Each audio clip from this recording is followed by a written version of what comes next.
একদিন টুনির ইচ্ছে করে সে দেশ ভ্রমণে বেরোবে।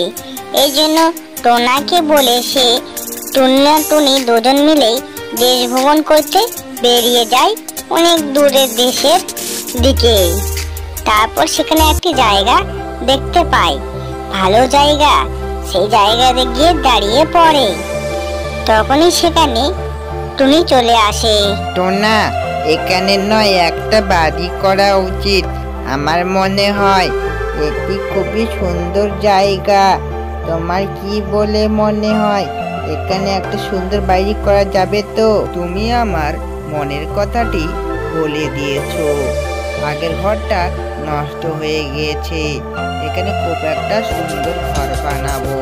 তারপর 2-3 দিনের মধ্যেই টোনাটুনি সেখানে একটি সুন্দর বাড়ি করে ফেলে।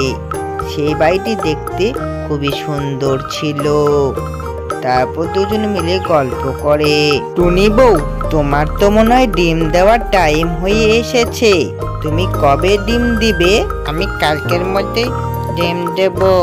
ডিমগুলো থেকে 2টা বাচ্চা বের হবে। কি সুন্দর সুন্দর সুন্দর বাচ্চা, সেগুলোর সঙ্গে আমি খেলা করব। টোনাটুনি রান্না করতে করতে দুজন মিলে এইভাবে বাচ্চা দেওয়ার গল্প করতে থাকে। চ্যানেলটিতে লাইক করুন, চ্যানেলটি সাবস্ক্রাইব করুন, পাশে থাকা বেল আইকনটি অন করুন সর্বপ্রথম ভিডিও চলে আসার জন্য।